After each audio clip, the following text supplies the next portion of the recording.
Hi, Kat. Thank you so much for joining me today for this interview. Hi, thank you so much for having me.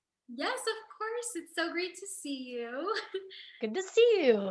Yay. And for those of you watching, this is my friend Kat, and they are amazing. They are part of the cast of Virtual Love and Lockdown, our brand new web series, which is premiering this spring. And so, for Mhm. those of you watching who may not know Kat, if you wouldn't mind introducing yourself to them. Sure. Hi, I'm Katherine Lieblang or Kat.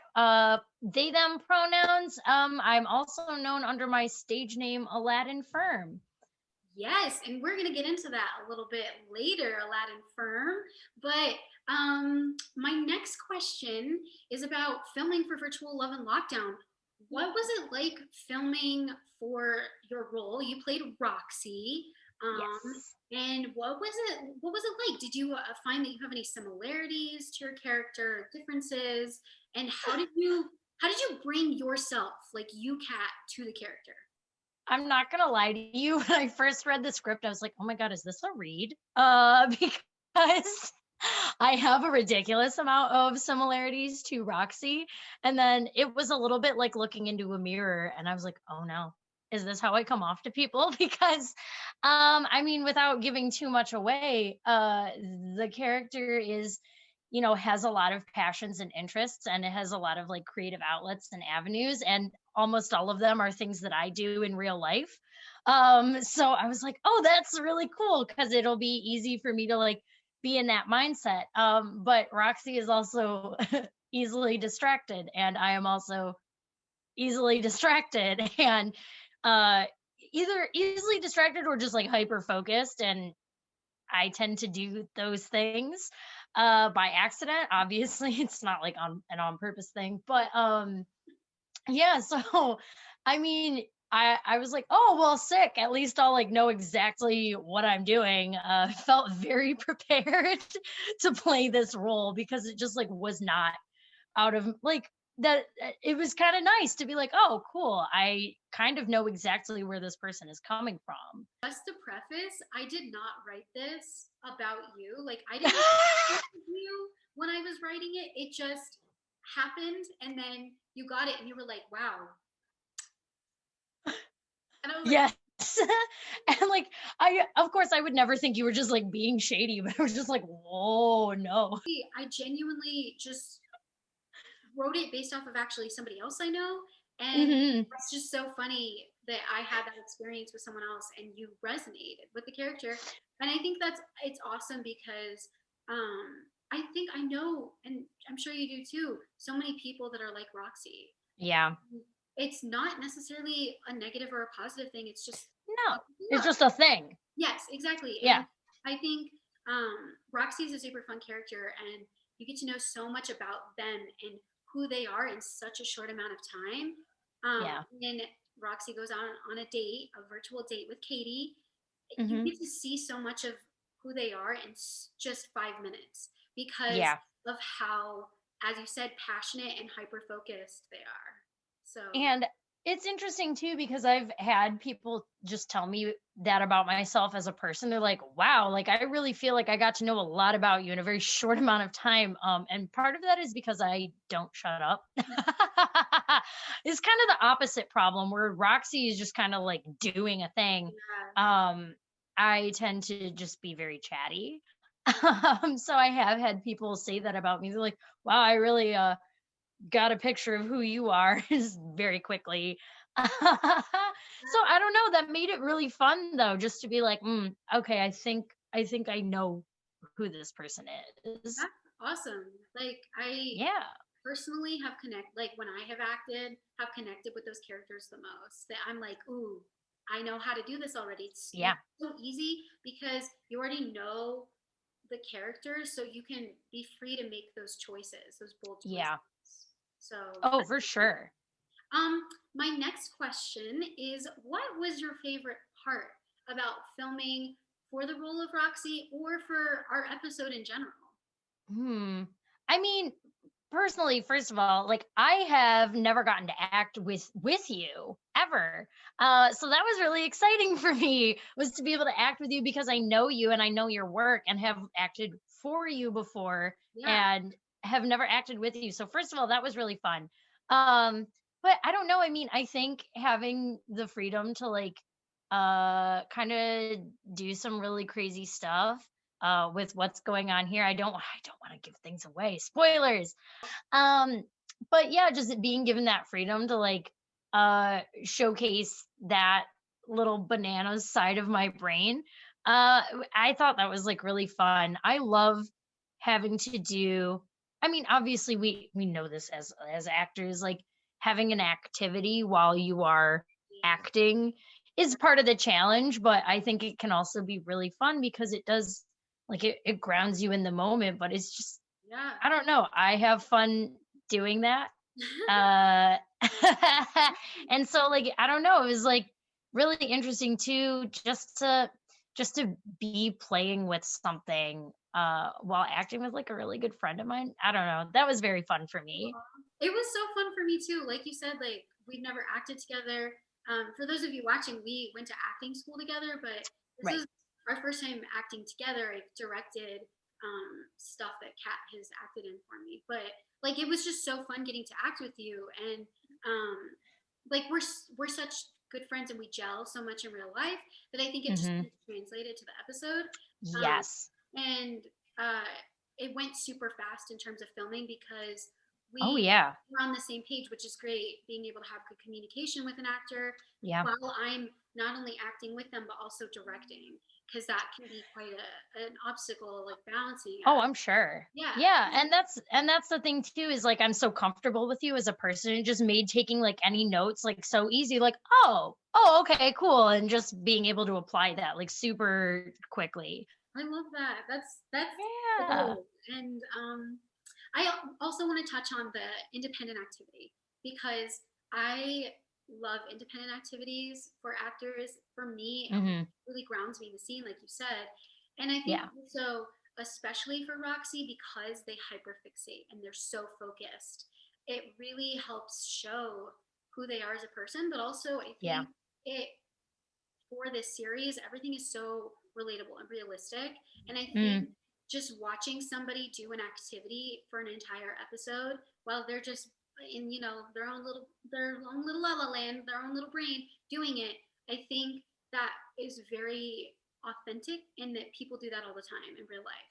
Like you'll be on FaceTime with a friend and you'll be like cooking macaroni and not even paying attention. You know what I mean? Yes. So yeah, I liked that part. Okay, my next question is what is it like filming on Zoom? Because I've asked, pretty much everybody this, and everyone has a different answer because we are all Yeah. trying to adjust to this new way of creating. And you've worked on a lot of other virtual projects. So Yes.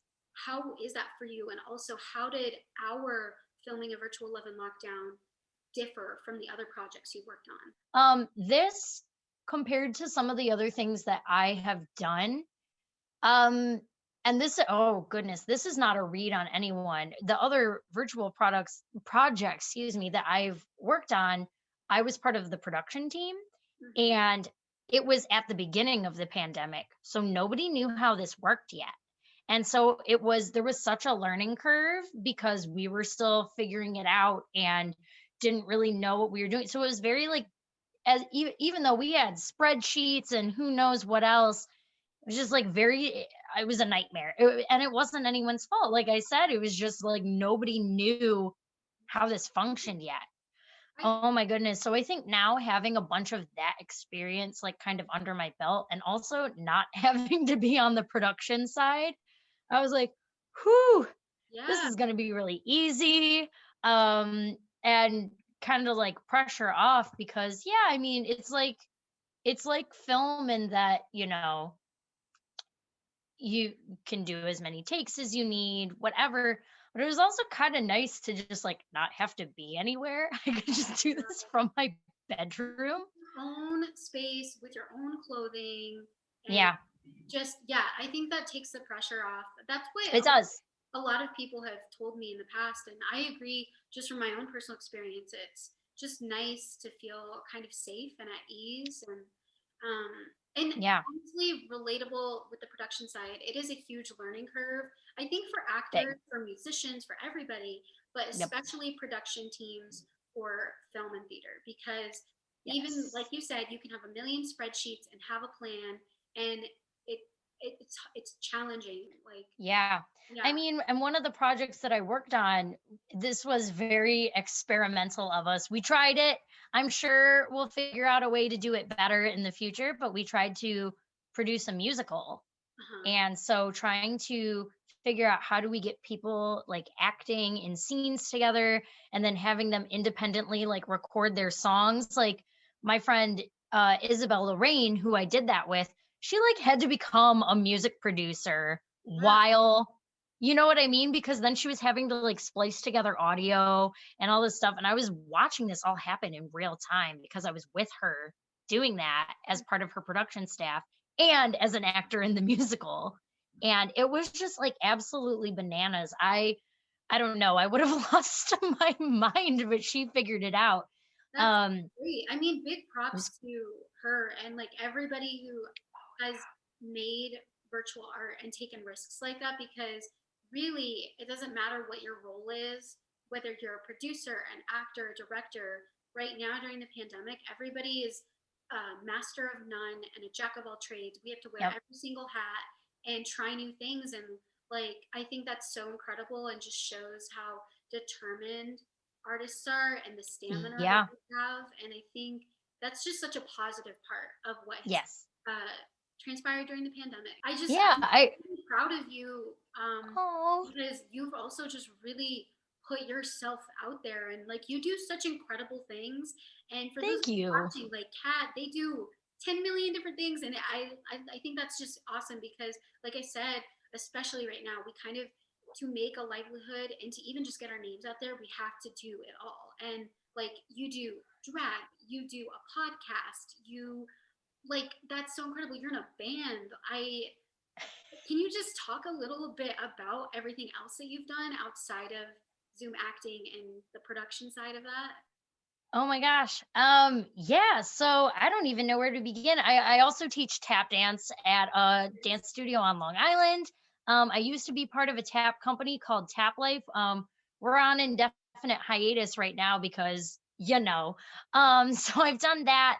Um yeah, I'm currently so yes, my drag persona is Aladdin Firm. I'm very heavily inspired by David Bowie. Yeah, the name Aladdin Firm is kind of a play on one of Bowie's iconic albums, Aladdin Sane. But yeah, I came up with that like character, I want to say like a year and a half ago, and I was like, I think I want to do drag. And then it was, I think I want to do burlesque. And then I was like, well, a lot of people do what they call like draglesque. So it's like elements of both. So I took a class at the New York City School of Burlesque. It was January to February.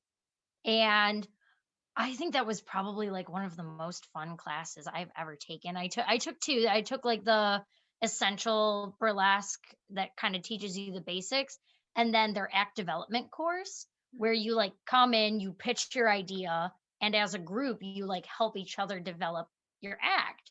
So I had this idea. I was like, okay, my favorite song on the planet is Life on Mars. So I came in with that, and then of course like, you know, being a non-binary individual, like things about like gender politics are often on my mind. So, you know, Mars being the masculine. So I was like, what if I sing part of Life on Mars, but I strip to Venus by Lady Gaga? So masculine and feminine. So then my pasties were the Mars and Venus symbols, and then my G string was done like the non-binary flag. And yeah, and I like came in like full like Bowie 70s kind of esque look. And I don't know, that was like that was so unbelievably freeing. And I think the performance was on February 9th. So it was like right before everything shut down. Wow. And I was like, Wow. wow, like I feel like I've really found like this persona is such like it's me of course Yeah. but like turned up by like 1,000. That's um really cool though that you were able to find that before just before the pandemic hit. Like that is like a true calling of yours, and you found it Yeah. right when you needed to, because I'm sure throughout this pandemic you've been able to work on that and like hone your talent and also like figure out who you want Aladdin Firm to be, and that's just really really awesome. It's been such a weird ride because yeah, I found it like right before the pandemic shut everything down. And for whatever reason, I let quarantine bully me into making a TikTok account. And so I was like, I guess I'll just like do drag on TikTok. And so I was in full like Ziggy Stardust get up, and I was singing Moon Age Daydream, playing on the ukulele, and it showed up on this person, Eddie Crash. It showed up on his For You page, and he commented on my video like, "Oh, this is adorable," and like followed me. And I like checked out his page, and I was like, "Oh, this person is like a queer music producer. That's really cool. Oh, he also lives in New York. That's dope. I'm going to follow him back." And we just started having like a one-on-one conversation. I love And that. he was like, yeah, he was like, "I think you're cool. I want to talk to you later." I was like, "Okay, dope, nice." Yeah. So he hit me up later and was like, "Yeah, I think you have a really cool singing voice. I love like everything that you're doing with drag. I used to be a drag producer." And I was like, Small. "Okay, what?" Yeah, small. Yeah. And so we were both COVID negative, and he was like, "Let's like write and record a song together. I'm working on an album right now." I was like, "Okay, sure." And then throughout the like 8-hour process of recording a song, he was like, so do you just like want to be in my band?" And so that's how he and our producer Kevin, also known as Master Computer, invited me to be part of what is now called the Space Station. So yeah, we have our three like characters of Aladdin Firm, Eddie Crash, and Master Computer. That's Um, the fact that you were yeah, able to do all of this during the pandemic is really just amazing, because I mean yeah, like a lot of people aren't doing anything, and that is 5,000% valid, because it's so right now we're all just trying to survive every single day. But survival mode for yeah, sure. but the fact that you've been able to actually create stuff is just, that's so cool. All right, and then can you also just share your social media handles with everybody watching, so that I can link that as well, and they can follow you if they're like, hey, Cat's cool, I want to follow them. Yeah, for sure. So, first of all, you can follow my Muggle self at Lieb Language, Lieblanguage. You can follow at Aladdin Firm on Instagram and Twitter and TikTok. And if you want to follow the band on Instagram, Twitter, and TikTok, we are at WFRSDE. And then my friend M and I also run a podcast called Screaming in Non-Binary, where we talk about gender politics, current events, etc. And so we are on Instagram, we are Screaming in Non-Binary, the whole thing, and on Twitter, we are Screaming in NB. And you can find that on Spotify and Apple Podcasts. Awesome. And I'm going to link all of that below. So if you're watching this now and you want to check out the band, check out the podcast, check out Aladdin Firm TikTok, like you can check it out right below this video. Yeah. And okay, I have two questions left for you before we wrap this Cool. up. The first one is, can you describe your character, Roxy, in Virtual Love and Lockdown in only three adjectives? What would they be? Oh my goodness. I would say I mean, this is okay, goal oriented, but is can that be a hyphenated? Goal oriented. Um, uh, I guess like very creative, but then also preoccupied. True. For those of you watching, you will definitely understand how all of those make sense later. Goal oriented, preoccupied, creative, all of that. I think that really describes Roxy quite well. Yeah. And also you, I feel like that describes who you are as well. So In a good way. It's a good thing.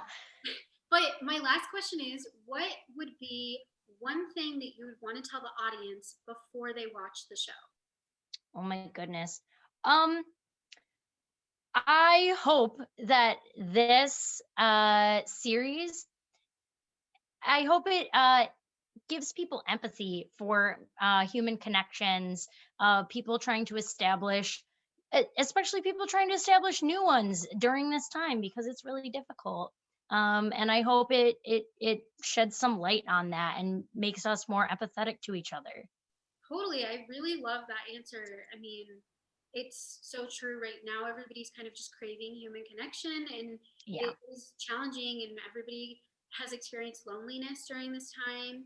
So, yeah, I mean, the show touches on all of that a lot. So that's great. And thank you again so much for taking your time out of your day to do this with me. It was really awesome talking to you and like hearing all the amazing things you've done. Despite me knowing most of that, it's just nice to hear it again because I'm just so proud of you, and I'm really thankful we get to work together.